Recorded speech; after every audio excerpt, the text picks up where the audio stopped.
Students, welcome to my online classes. Welcome student to your next lecture.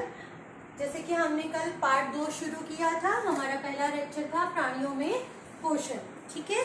उसमें हमने जो बिंदु पढ़े थे, अब उन्हें एक बार हम दोबारा दोहरा लेते हैं। हमने पढ़ा था कि पोषण क्या होता है, भोजन को अंदर लेना और उसे उपयोगी रूप में बदल लेना पोषण कहलाता है। हमने ये पढ़ा था कि 2 प्रकार के पोषण है, स्व पोषण और विषम पोषण। हम इसमें पढ़ेंगे विषम पोषण के बारे में, जिसे कि हमने मानव पाचन तंत्र कल शुरू किया था। उसके विभिन्न अंग पढ़े थे, जैसे कि आहार नाल और उससे जुड़ी हुई ग्रंथियां। आज हम एक एक करके पढ़ेंगे। आज हम पहले भाग से शुरू कर रहे हैं, मुख एवं मुख गुहिका, ठीक है। हमारे आहार नाल का सबसे पहला हिस्सा जो है वो मुख होता है, उसके बाद मुख गुहिका। मुख का कार्य क्या है बेटा? अंत ग्रहण करना। अंत ग्रहण मतलब आहार को शरीर के अंदर लेने की क्रिया को हम अंत ग्रहण कहते हैं। जब भी कोई भोजन हम अपने मुख में डालते हैं, उस प्रक्रिया को अंत ग्रहण कहा जाता है। अंत ग्रहण के पश्चात उस भोजन का क्या होता है, हमारे मुख में मौजूद कुछ अंग उनको किस प्रकार पचाते हैं, हम उसके बारे में अब पढ़ेंगे। सबसे पहला अंग आता है हमारा दांत। सबसे पहले कार्य करते हैं दांत। दांतों की सहायता से भोजन चबाते हैं। ये दांतों का कार्य है कि बेटा हम दांत क्या कार्य कर रहे हैं, जो भी भोजन का पदार्थ हमने अंत ग्रहण में लिया है उसको हम दांतों के द्वारा चबाते हैं। अब हम कुछ विशेषताएं पढ़ते हैं दांतों की, कि दांत मनुष्य की दांतों की क्या विशेषताएं हैं। पहली है, मनुष्य में 32 स्थायी दांत होते हैं। एक वयस्क मनुष्य में कुल कितने दांत होते हैं बेटा? 32 दांत होते हैं। मसूड़ों के बीच अलग अलग गर्तिका यानी कि सॉकेट में ये धसे हुए होते हैं। दांतों की आकृतियां भी भिन्न भिन्न होती हैं और आकृतियों के अनुसार ही इनके नाम भी अलग होते हैं। अब हम पढ़ेंगे दांतों के विभिन्न प्रकार। हमारे मुख में 4 प्रकार के दांत होते हैं। सबसे पहला जो दांत है वो कृतंग है, जिसे इंग्लिश में इंसीजर भी कहा जाता है। इनका कार्य कुतरना होता है और ये संख्या में 4 होती है।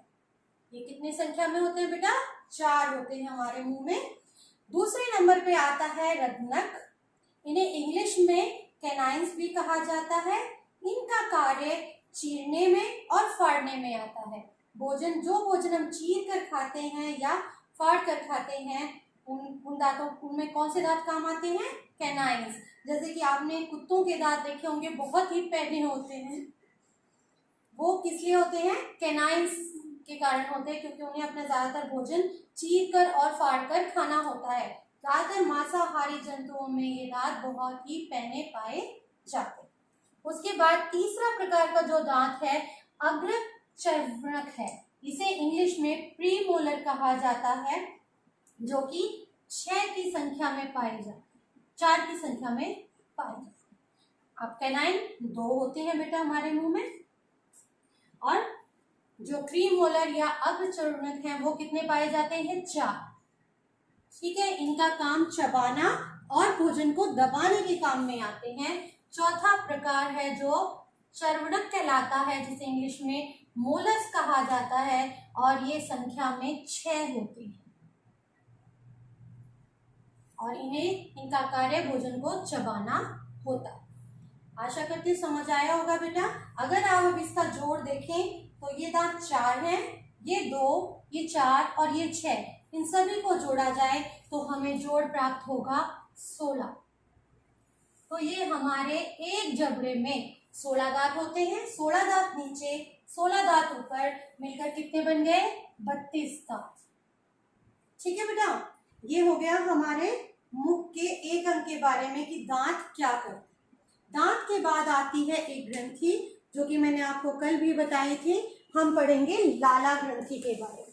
लाला ग्रंथि का कार्य क्या है? मुख में लाला ग्रंथि होती है। ये लाला रस स्रावित करती है। हमारे मुंह में जो पानी आता है, हम भोजन खाते हैं या अच्छे भोजन को देखकर, जब भी हमारे मुंह में पानी आता है वो लाला ग्रंथि द्वारा स्रावित लाला रस होता है। लाला रस मुख में मंड का पाचन करना प्रारंभ कर देता है और इसे शर्करा में बदल देता है। बेटा अक्सर आपने देखा होगा जब भी हम कोई भोजन खाते हैं जो मंड से भरपूर है, जैसे चपाती है, रोटियां खा रहे हैं, चावल खाते हैं, अगर उसे हम काफ़ी देर तक चबाते रहें तो कुछ समय बाद हमें मीठे जैसा अनुभव होना शुरू हो जाता है। वो इसलिए होता है क्योंकि जो लाला ग्रंथि से लाला रस निकल रहा है वो उस भोजन को पचाना प्रारंभ हमारे मुख में ही कर देता है, क्योंकि लाला ग्रंथि के अंदर एक एंजाइम अमाइलेज होता है जो कि हमारे मंड पर कार्य करता है, उसे शर्करा में बदलना प्रारंभ कर देता है। तो मंड का पाचन हमारे मुख गुहिका से ही शुरू हो जाता है। उसके बाद आता है बेटा जीभ। ये भी बहुत इम्पोर्टेंट भाग है हमारे मुख का। ये हमारे खाने को खाने में, लाला रस को भोजन से मिलाने में और बहुत उसको नीचे हमारी आहार नलिका में ले जाने में भी मदद करता है, ग्रासिका में। तो हम पहले देखेंगे जीभ क्या है। जीभ एक मांसपेशीय अंग है। ये किसका बना हुआ है? पेशियों का बना हुआ है। जीभ पीछे की ओर मुख गुहिका के अग्रतल से जुड़ी होती है। इसका अग्रभाग स्वतंत्र होता है। अब पढ़ेंगे हम जीभ के कार्य। ये आपको पता भी होगा, बोलने में मदद करती है। अगर ये ना हो तो हम बोल नहीं सकते। लेकिन पाचन में इसका क्या काम है? भोजन में लार को मिलाने में हमारी सहायता करती है। भोजन को निगलने में, खाने के बाद ये छोटे छोटे गोलों के रूप में हमारे भोजन को अंदर ले जाने में मदद करती है, ग्रासिका की ओर धकेलने में। फिर विभिन्न प्रकार के स्वादों का भी पता हमें जीभ से ही लगता है बेटा। खाना खाते हैं तो हम कहते हैं ना स्वादिष्ट है, खट्टा है, मीठा है, नमकीन है। तो ये किससे पता चलता है बेटा? उस हमारी जीभ से ही। तो स्वाद कलिकाएं होती हैं हमारी। ये चित्र जो आपको दिखाया गया है ये एक जीभ का चित्र है। इस पर छोटे छोटे दाने होते हैं कलिका के रूप में, जिन्हें स्वाद कलिकाएं कहते हैं। इन स्वाद कलिकाओं द्वारा ही हम कड़वे, खट्टे, नमकीन और मीठे जैसे स्वाद का पता लगा सकते हैं। अब हम देखते हैं कि जीभ के कौन से हिस्से से हमें कौन सा स्वाद पता चलता है।